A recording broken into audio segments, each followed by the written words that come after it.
Caríssimos irmãos e irmãs, nós celebramos hoje então o Domingo da Alegria, e você já vai entender o porquê, e você vai entender que tipo de alegria é essa.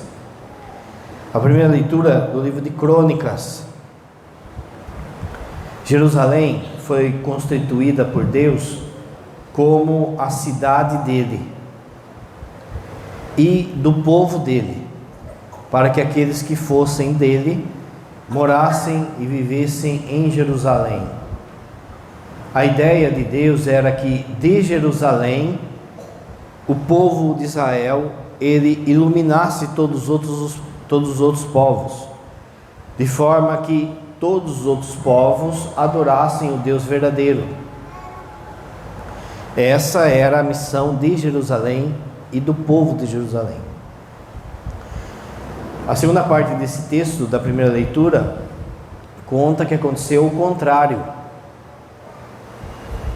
Em vez do povo de Jerusalém iluminar os outros povos, as práticas dos outros povos começaram a entrar em Jerusalém, de forma que eles começaram a trair Deus, a trair os seus mandamentos, a trair a lei dele.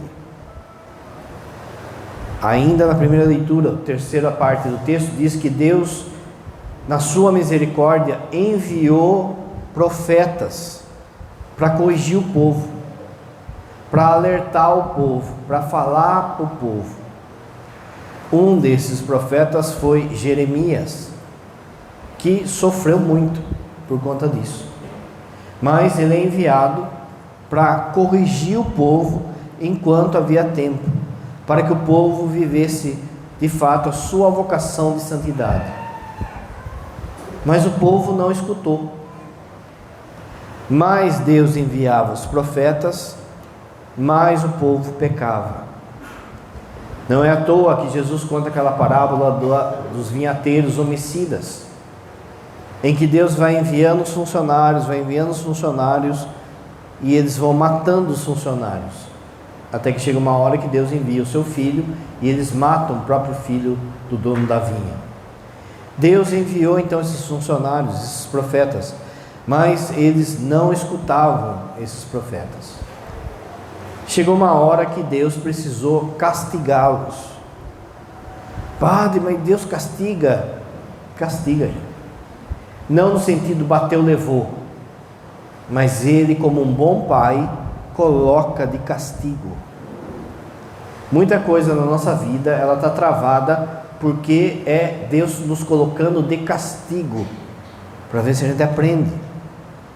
Às vezes Deus vai e fala através da palavra, da boca do padre, através de um retiro, alguma coisa, mas mesmo assim a pessoa não muda, e às vezes precisa usar de remédios amargos.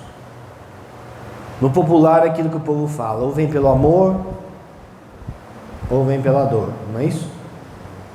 Não precisa, basta que a gente entendesse e buscasse a Deus, mas como a gente é cabeça dura, como o povo de Israel, às vezes é necessário de fato de remédio amargo, de colocar de castigo. Nesse período o castigo foi um homem chamado Nabucodonosor.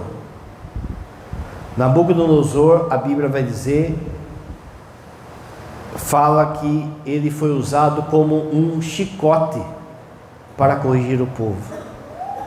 Nabucodonosor, ele era o imperador da Babilônia. A Babilônia, na época, era o maior império da terra.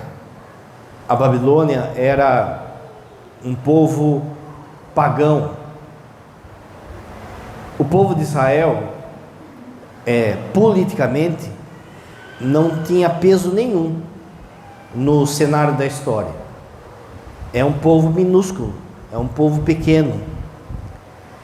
Mas Israel, ele fica num território estratégico, tanto que até hoje tem guerra, né? Ali é como se fosse um corredor entre a Ásia e a África, de forma que todo mundo sempre olhava para Israel por causa desse corredor, da facilidade com o mar para chegar na África ou na Ásia. No caso da Babilônia, para chegar na África. O que o povo de Israel fez? Já estava essa baderna, já ninguém escutava a Deus. Foram lá, e para variar, política fazendo burrada, foram lá e fizeram parceria com o Egito. O mesmo Egito que tinha aprisionado eles por 400 anos. E Deus vai falar: em vez de vocês confiar em mim, vocês estão confiando no Egito. Nabucodonosor ficou com raiva. Ele tinha o maior exército da época. Chegou em Jerusalém e destruiu tudo. Destruiu inclusive o templo de Jerusalém. No tempo de Jesus, quando Jesus estava aqui na terra, o templo não era o templo de Salomão. O templo de Salomão foi destruído aqui, por Nabucodonosor. Eles refizeram o templo já sem tanta pompa, porque daí não tinha dinheiro. Mas se você lembrar no texto de ontem, no texto da semana passada, falava assim: 46 anos demorou para construir esse templo, você vai destruir em 3 dias e vai restaurar ele em 3 dias. Veja, 46 anos é esse templo que não era o templão ainda de Salomão. Porque quando Nabucodonosor fez, ele destruiu tudo, pegou tudo que tem a riqueza, tudo aquilo que tinha e destruiu. O templo em que Jesus visitava, que é o segundo templo, ele também foi destruído no ano 70.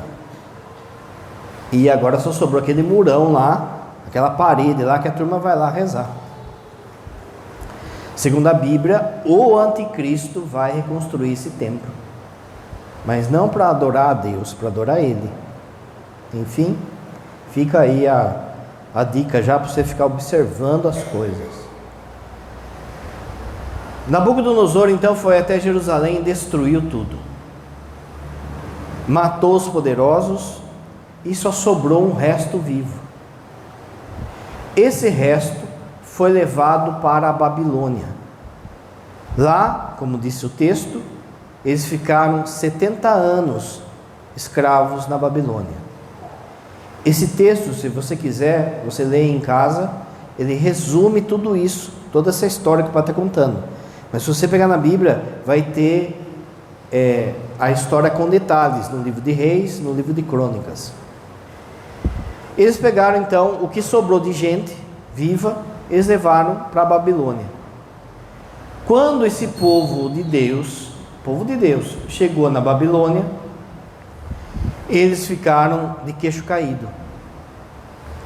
A Babilônia era uma cidade milionária, era o centro do império nessa época.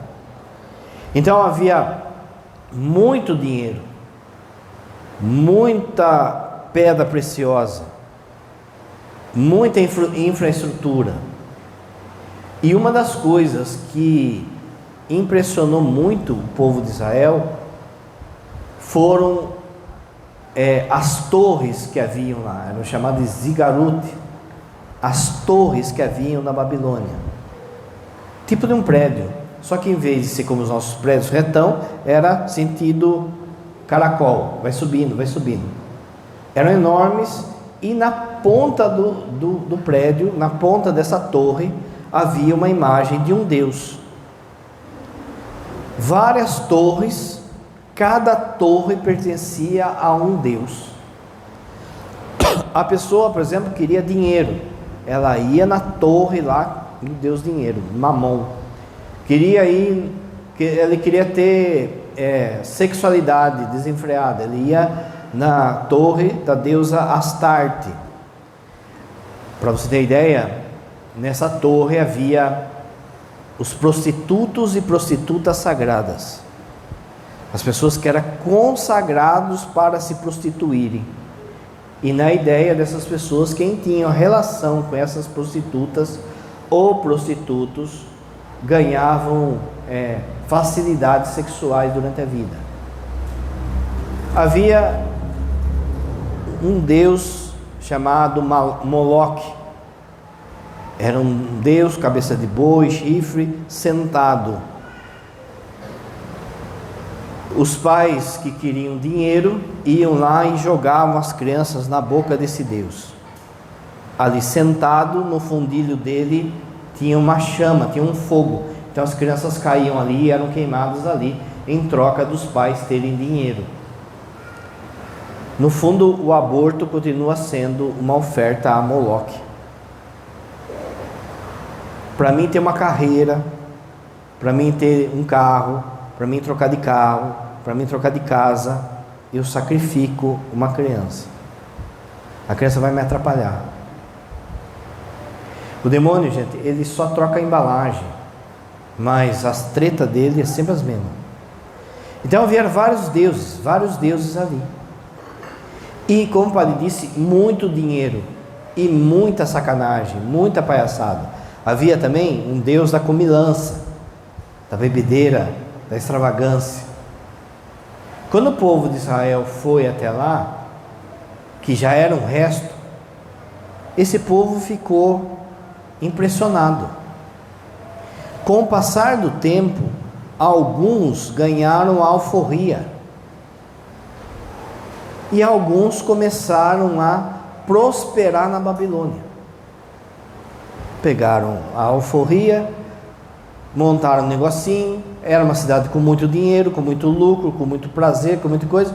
Daqui a pouco começou a prosperar, que muitos do povo de Israel começaram a adorar esses deuses. Começaram a ir nesses templos falsos. Nessa época, sobrou somente um resto do resto de Israel, fiel à palavra de Deus. Uma migalhinha de gente só, que ainda seguia Deus, que temia ao Senhor e que buscava obedecer a Deus. Nessa época, para você entender, eles perceberam que era necessário passar certas coisas no papel.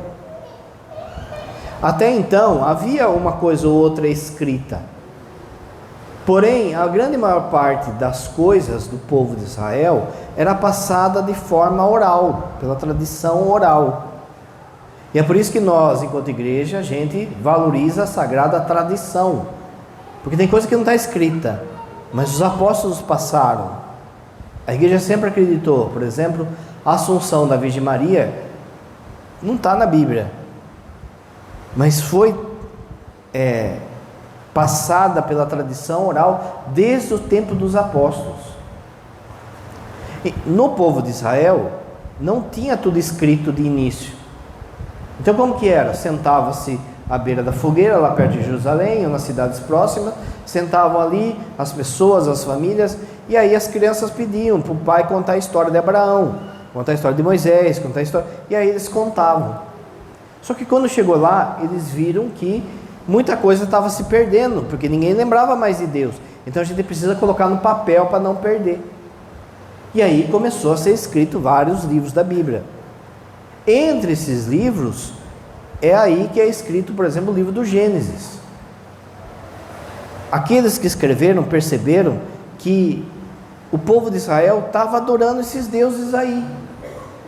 Entre esses deuses, havia um Deus, por exemplo, que na concepção do povo babilônio, tinha criado o mal. Então o mal era uma criação.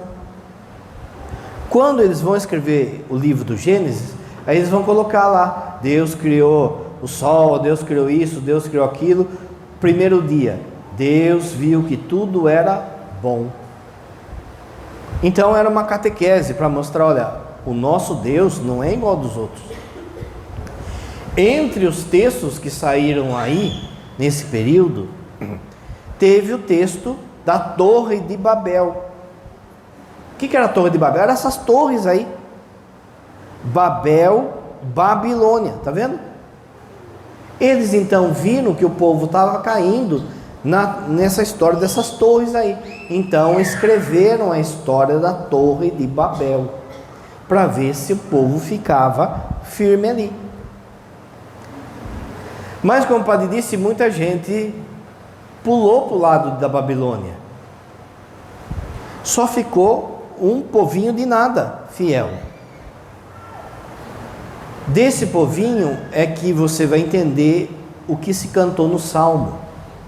Esse povinho fiel, esse resto de Israel, é que cantava assim. Lá na Babilônia eles cantavam: junto aos rios da Babilônia, nós sentávamos chorando com saudade de Sião.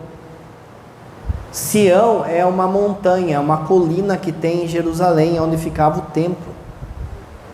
Nós sentávamos na beira do rio e ficávamos chorando com saudade de Jerusalém, da nossa casa. É por isso que se cantou no refrão: que se pregue a minha língua ao céu da boca, se de ti, Jerusalém, eu me esquecer. Eles cantavam isso para dar força, para que eles não caíssem nos esquemas da Babilônia, como os irmãos deles ali estavam caindo. E a perseguição é de sempre, gente. É irmão entregando irmão, é parente entregando irmão. E daqui a pouco, então, eles se reuniam de forma escondida para continuar lendo a Torá e seguindo a lei de Deus. Porém, Deus suscita alguns profetas nesse tempo. Um desses profetas é o segundo Isaías. O livro de Isaías está dividido em 3 partes. O livro todo não foi escrito pelo Isaías raiz mesmo. Isaías, ele vive o seu ministério antes dessa queda. Ele anuncia que a coisa está pegando. Depois dele vem alguém que é da escola dele, que é o segundo Isaías, que a gente não sabe o nome desse cara, mas é alguém que pensava igual Isaías, era da linha de Isaías. Esse cara, esse segundo Isaías, ele viveu lá na Babilônia. As profecias deles eram para aquele momento ali na Babilônia. E depois vem o terceiro Isaías, que também é esse esquema, a gente não sabe quem é, mas alguém que era da escola de Isaías, que é as profecias daí de reconstrução de Jerusalém. Esse profeta, então, e Jeremias, esse segundo Isaías e Jeremias, como foi dito na primeira leitura, eles começam a falar assim para o povo, para esse povo fiel: fica preparado, que a hora que Deus tocar a corneta, vocês têm que pegar suas coisas e ir embora. Esse povo fiel começou a falar para os amigos: olha, Deus vai nos libertar, Deus vai nos libertar, Deus vai vir em nosso socorro. Esses amigos que estavam no esquema Babilônia, que nada, vai vir nada, você acredita nisso ainda? Deus esqueceu da gente, Deus nem existe, não sei o que, não sei o que, aquela conversa que você já sabe. A Babilônia cai, o império Nabucodonosor perde uma guerra, e quem toma o poder do mundo é o império persa, da Pérsia. Quem era o imperador da Pérsia? Ciro, foi falado no final do texto aqui. Ciro. A Pérsia tinha outro modo de conduzir os povos que eles governavam. Depois a Pérsia vai perder para a Grécia vai ter um outro modo, e assim por diante, e cada um é uma batalha que o povo de Israel vai ter que enfrentar. Mas a Pérsia, e no tempo de Jesus era o Império Romano, a Pérsia, o imperador era Ciro, e Ciro tinha um outro jeito de dominar o mundo. Então o que ele falou? Ele deu um decreto: a todos os povos que estão escravos na Babilônia, eu ordeno que voltem para casa, se coloquem a caminho. Assim fala Ciro, rei da Pérsia: quem dentre vós todos pertence ao seu povo, que o Senhor seu Deus esteja com ele, e que cada um se coloque a caminho. Terminou assim a primeira leitura. Então vocês viram, num texto só, a missão de Jerusalém, a perca da vocação de Jerusalém, a queda de Jerusalém, a ida para a Babilônia, a infidelidade da Babilônia, e Ciro que manda a turma voltar. Quando o povo vai voltar, muitos não quiseram sair de lá. A gente prosperou aqui, a gente está bem aqui, não precisa a gente ir lá, não precisa ir na casa de Deus para rezar, eu rezo aqui, né? Muita gente prosperou e não quis voltar, ficou na Babilônia. O povo, esse resto, começou a voltar. Faz de conta que aqui é a Babilônia e lá é Jerusalém. O povo começou a voltar para Jerusalém, só que era longe, só que é calor, é deserto, começa a ter gente junto, começa a sair faísquinha. Muita gente que saiu da Babilônia voltou. Ah, não tá valendo a pena não. Vou voltar lá. E lá tinha Wi-Fi grátis, tinha massageador da minha costa, tinha pão de queijo, tinha não sei o que. Vou voltar. Muitos voltaram. Era o resto do resto. Agora já está diminuindo mais. Daqui a pouco, muita gente pensou assim, voltar ou não vou voltar? Não tinha nada lá mesmo? Mas para Jerusalém não está chegando isso aí. Então vou ficar aqui mesmo. Muitos ficaram por caminho. Não quiseram voltar. Sobrou, gente, só o punhadinho do punhadinho. Esse povo nessa caminhada, de novo, cansou. De repente desanimou. E quando eles viram que as forças deles estavam assim, acabado, eles viram de longe o monte de luzinha. Alguém gritou, é Jerusalém. E aquilo reanimou eles. Estamos chegando. Lembra uma passagem que fala, o povo que andava nas trevas viu uma luz? Esse texto, é lógico que é a pessoa de Jesus no domingo de Páscoa. Mas esse texto, quando ele foi escrito, o contexto é esse. É esse povo vendo uma luz lá longe. E aquilo, opa, está chegando, não tem que aguentar agora não tem que aguentar. É isso que a gente celebra hoje, gente. É isso que a gente celebra hoje. É essa alegria. Você já vai entender. Não parece, mas o padre um dia serviu o quartel, né? Quem serviu sabe que de vez em quando tem que sair correr assim. Sai para correr, pelo menos uma vez por semana. Aí você vai lá de coturno, farda e sai correr 10, 12 quilômetros, 15 quilômetros. E você vai ali, de início, você sai ali do quartel ali, já vai ali, pega a estrada de terra e fica naquelas estradas de terra. Nas estradas de terra, chega uma hora lá, o soldadinho já está morrendo já, né? Então começa a ficar tudo zoado a bateria. Fica um lá na frente, outro para trás, outro morrendo, outro acochambrando. Só que assim, se você acochambrar, se você desistir, você pode voltar no caminhão. Só que se você voltar no caminhão, na hora que você chegar no quartel, você está preso. Então não compensa muito voltar no caminhão, mas o caminhão fica ali como tentação, sabe? Vem aqui, vem aqui. Então fica assim, correndo tudo esparcerado. Mas na hora de voltar, aí tem que passar pelo centro da cidade. Aí o que acontece? O soldado vai pensar assim, como é que eu vou morrendo, no final da tropa, passar no centro da cidade, cheio de menininha lá.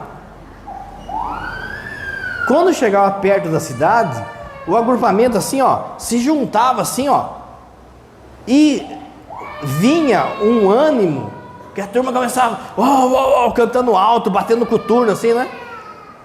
O tenente, vamos homens, e os caras, o mesmo soldado que estava morrendo, a 2 quilômetros atrás. A luzinha, percebe? Essa alegria nossa, então, é a alegria da esperança. É por isso que a igreja se veste de rosa hoje. Porque não é o roxo do começo da quaresma, da saída da Babilônia, mas também não é o branco da Páscoa, não é o branco do céu, é o rosa. Já é uma alegria que nos dá força, que nos dá esperança. Esse esquema que o padre contou é o esquema da nossa salvação. Quando Deus criou Adão e Eva, eles foram criados na casa de Deus, na cidade de Deus, que é o Éden. Quando Adão pecou, o demônio levou todo ser humano para a Babilônia. Todos nós escravos na Babilônia, escravos do diabo. Deus podia ter deixado a gente lá. Para Deus não importa, não muda nada em Deus. Isso que o padre quer dizer. Em Deus não muda nada. Somos nós que precisamos de Deus. Deus não precisa da gente. Mas olha o que falou o Evangelho. Deus amou tanto o mundo que enviou o seu Filho. Presta atenção. O povo na Babilônia, muita gente do povo de Deus quer ficar na Babilônia, quer adorar esses falsos deuses, quer pagar tributo para esses deuses da torre. Diante de tanto sofrimento, de tanta perseguição, de tanta escravidão, existe um povinho que ainda é fiel. Que o padre sempre fala: você já é resto. Você já é resto de Israel. Olha para a sua família, todo mundo está buscando a Deus? Olha para o seu emprego, todo mundo do seu emprego está buscando a Deus? Na sua escola, na sua faculdade, você já é minoria, você já é resto. E tudo aquilo que você fala, a turma vem como exagero. Não, exagero, não precisa não. E você de alguma forma sente uma tristeza e uma saudade de Deus, uma saudade de Jerusalém. E é por isso que dá conflito no seu coração, porque você olha do lado e vê que ninguém está nem aí. Pessoas que você ama estão no ritmo da Babilônia. E você fica pensando assim: nossa, parece que Deus está demorando. Mas, antes de tudo, você precisa perceber que já teve um decreto do Pai. Um decreto para você sair da Babilônia. Já teve esse decreto. Qual é o decreto? É o texto de hoje, o Evangelho de hoje. Eu te amei tanto que eu enviei o meu filho. O meu filho vai te resgatar. Você está preso aí? Então saiba, o meu filho vai pagar o preço do resgate para você sair da Babilônia. E ele pagou. E quando que a gente recebeu esse preço do nosso resgate? No batismo. Ele morreu por mim. Quando eu fui batizado, você recebeu o passe livre.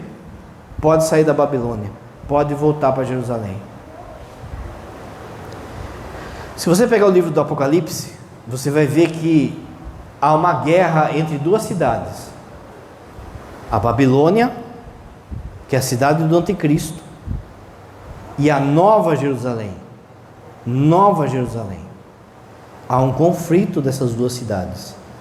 Quando o anticristo é derrotado, os anjos começam a gritar no céu: caiu, caiu a grande prostituta, caiu, caiu a Babilônia.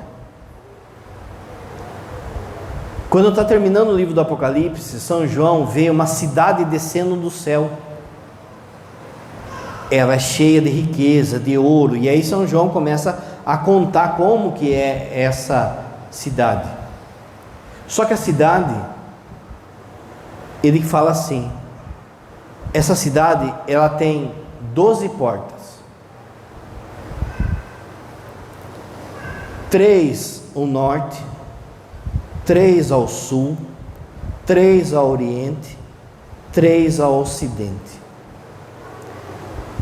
A cidade então é forma de cruz. São João fala: nessa cidade não precisava de luz, de lampião, não precisava nem do sol, porque a luz do Cordeiro é que ilumina essa cidade. Então a Nova Jerusalém não é uma cidade, é uma pessoa, a pessoa de Jesus. Quando então Deus dá o decreto para que você saia da Babilônia com o batismo, você já tem um passe livre, já pode sair da Babilônia, você não precisa ficar lá. Você começa essa caminhada de volta, mas não para Jerusalém, mas para a Nova Jerusalém, que é Ele. De repente você vai ver que tem gente que mesmo batizado não saiu da Babilônia. Você vai ver que tem gente que saiu da Babilônia, mas de repente ficou com saudade da Babilônia e voltou para lá. Que caminhou com você, que te trouxe para a igreja, que não sei, e de repente o cara largou e voltou para a Babilônia. Você vai ver que tem muita gente que está caminhando, mas que está com saudade da Babilônia. O que é uma pessoa mundana? O que é o mundanismo? O mundanismo não é simplesmente a pessoa que está lá na bagunça. O mundanismo é aquela pessoa que está no ônibus de Deus, ele olha na janela e vê a turma na zoeira, e ele fica com saudade daquilo. Ele está aqui, mas seu coração está lá. Você vai ver então que nessa caminhada tem muita gente que, apesar de estar aqui, está com o coração na Babilônia. Como que eu sei que eu estou com o coração na Babilônia? Quando eu começo a questionar Deus porque está faltando dinheiro, quando eu começo a reclamar das provações, da enfermidade, disso, daquilo outro, eu fico olhando para os outros da Babilônia, parece que quem não vai na igreja que dá certo, parece que quanto mais você busca Deus, pior fica. O coração dessa pessoa está na Babilônia. A pessoa está aqui, mas ela quer adulterar, ela quer beber, ela vem, mas ela fala assim, que Deus chato, não pode nada. Alguns voltam, outros param no caminho, desistem no caminho, deixa a vida me levar, não vou buscar mais a Deus, não rezo mais nada, suicídio, desiste no caminho. Desistir no caminho, gente, é morrer no deserto, é tão ruim quanto morrer na Babilônia. Você vai caminhando e vai buscando a Deus e se sente cansado, e parece que Deus não responde. E você olha para os irmãos, começa a sair rusga de quem está buscando, começa a sair faísquinha. Você vê um irmão lá que está tanto tempo na caminhada com você e você não entende como que ele continua mentindo ainda, como que ele continua causando nas pastorais, como que ele continua julgando as pessoas. Aí você fala assim, vou parar, só tem pecador aqui. Mas deixa eu dizer para você, gente, vou falar um negócio em segredo, você não conta para ninguém. Entre os 12 apóstolos, tinha um que traiu Jesus. Qual que é a novidade de ter gente no nosso meio que está nos traindo, que está traindo Jesus? Agora presta atenção. E quantas vezes que eu fui o Judas? E quantas vezes que eu fui a causa de desunião no grupo que está voltando para Jerusalém? A gente não é Imaculada Conceição, não. As pessoas causam, mas a gente causa muito também. Nesse meio disso tudo, qual que é a tentação do inimigo? Deixa para lá, vai curtir a vida, vai aproveitar a Babilônia. No Evangelho é dito, Deus levantou um sinal para todo aquele que olhar para esse sinal, igual lá no texto de Moisés, como foi falado no Evangelho, seja salvo. Perceba, Deus levantou esse sinal, essa luz. Viu no final do Evangelho que fala assim, que Ele veio para ser luz? Lembra da luzinha de Jerusalém? Ele veio para ser luz, mas os das trevas não quiseram. Ele veio para salvar a todos. Mas isso quer dizer que todos vão se salvar? Não, porque tem gente que não vai querer sair da Babilônia, não vai querer sair do deserto. Então vai e volta para a Babilônia ou desanima. Então veja, Ele enviou o seu Filho para que todos sejam salvos. Mas quem não crê já se condenou. Quem não for até Ele já se condenou. Então, no dia do juízo, gente, não vai ser Deus que vai chegar para a pessoa e vai falar: salva daqui, seu diabinho, seu capeta. A pessoa não quis. O que acontece quando está tudo escuro na sua casa?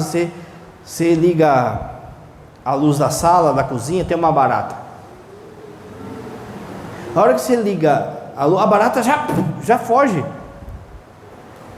Quando chegar diante de Deus, diante da luz que é Deus, a pessoa que viveu no escuro não vai aguentar ficar perto dele. Aquilo de Santo Afonso que ele fala, a pessoa vai se apinchar no inferno, porque ela viveu na Babilônia, ela não aguenta Jerusalém. Quando você está nessa caminhada, de novo, desanima, questiona, sai treta, vontade de desistir, vontade de parar. Mas deixa eu dizer para você, você que está no meio do caminho já, e você que já consegue ver luzinha de Jesus lá na frente, não dá para você voltar mais.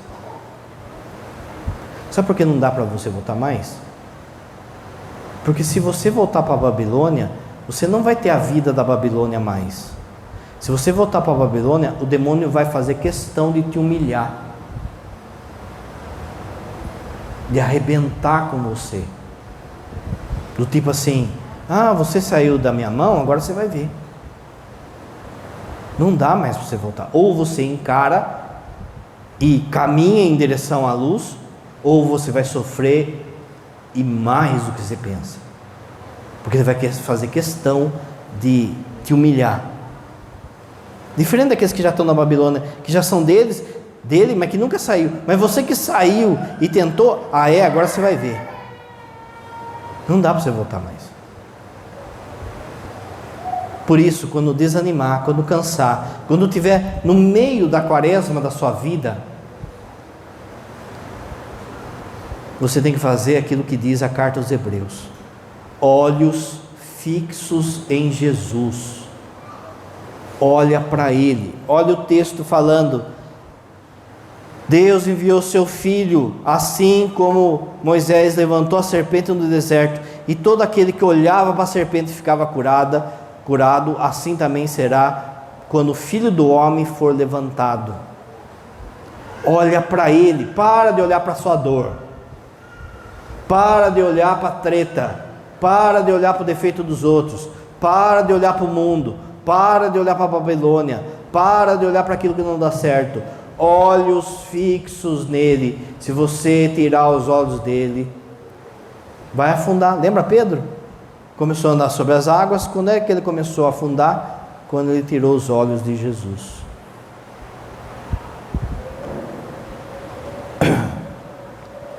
Você vai entender que essa alegria nossa, então, de hoje, no meio da quaresma, é a alegria que deve ser da nossa vida.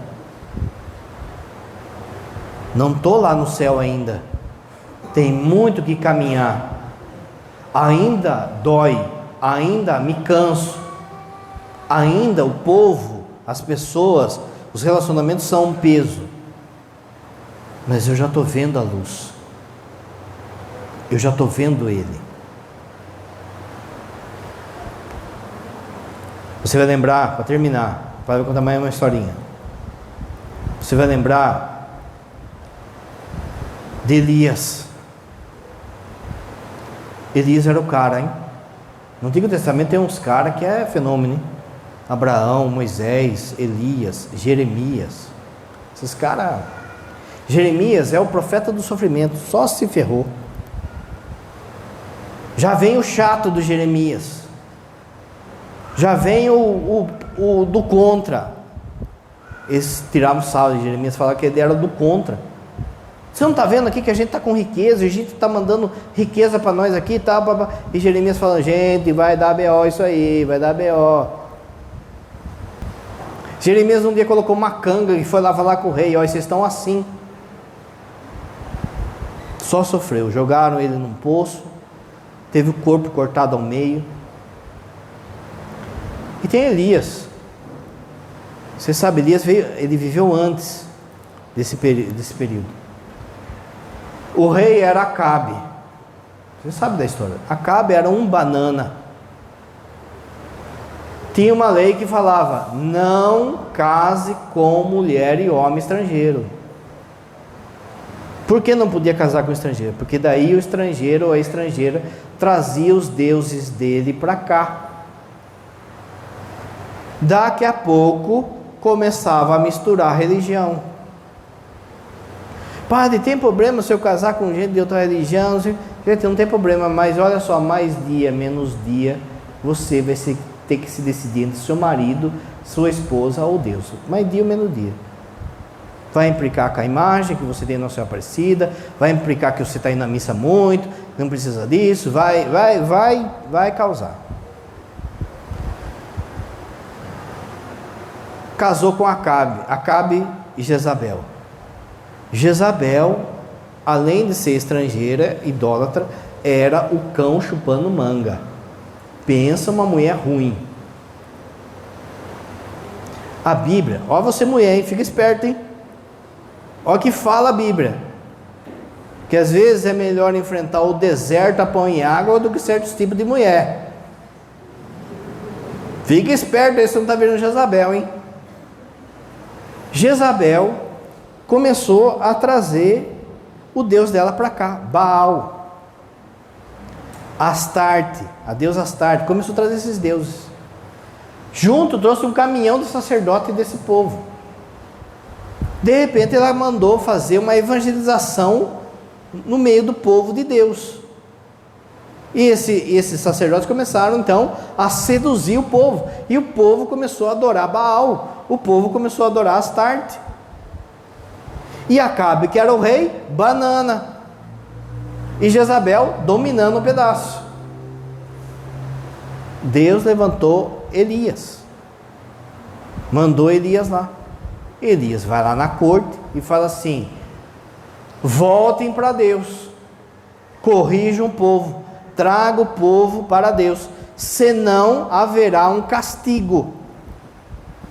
Deram risada de Elias. Quem que é esse velho? Quem que é esse tonto? Deram risada. Elias então disse: vai ficar sem chover. Enquanto o povo não se converter, vai ficar sem chover.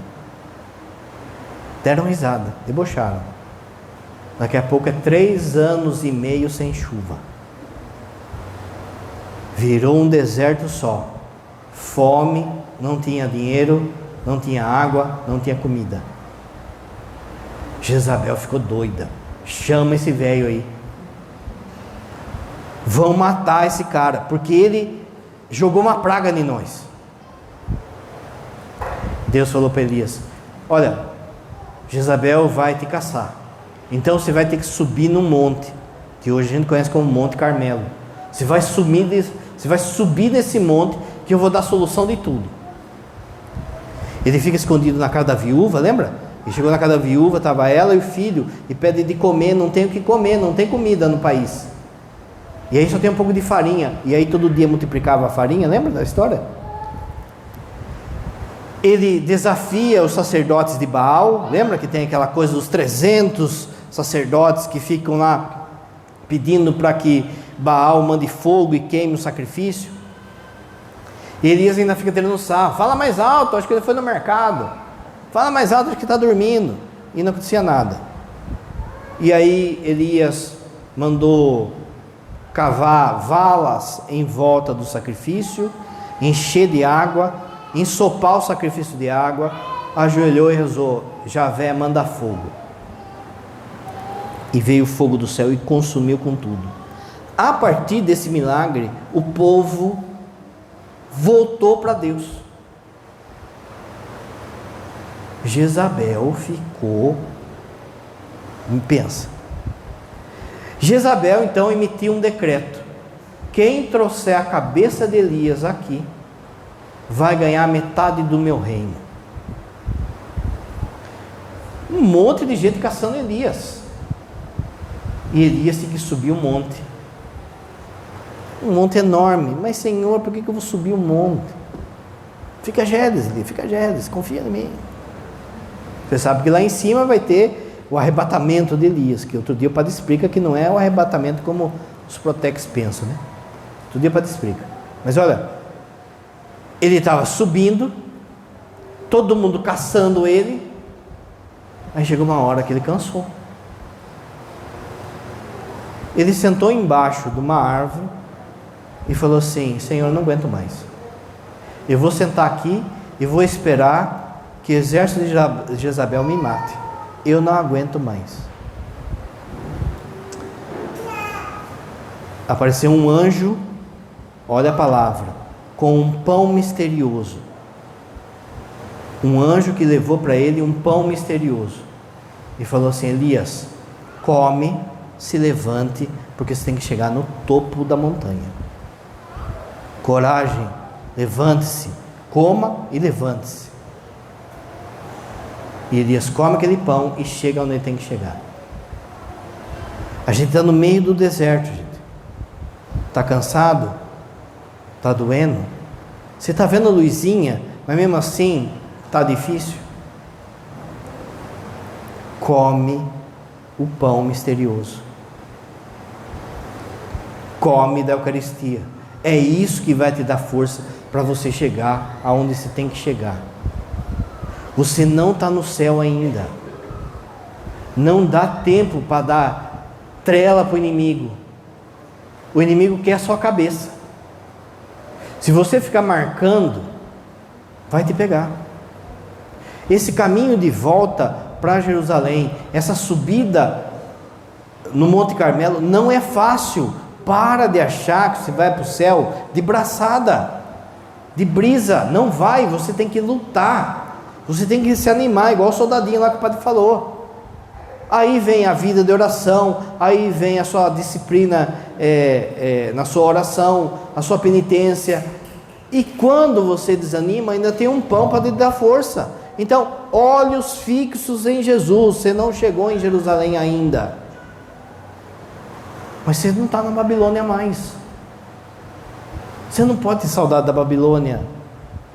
Acho que eu vou parar de ajudar na igreja. Acho que eu vou desistir do meu casamento. Não vai dar, gente. Aquilo que o padre falou.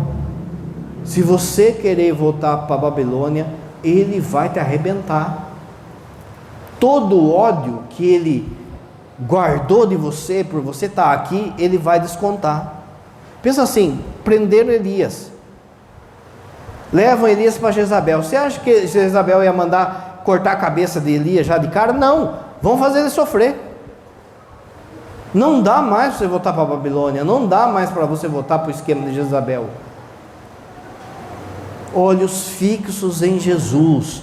Firma o passo, aperta o passo, acerta o passo com a tropa que é a igreja. Confia no padre que você passa de ano. Agora, se você ficar de moleza, de reclamação, de murmuração, você vai morrer no deserto. Olhos fixos em Jesus, crendo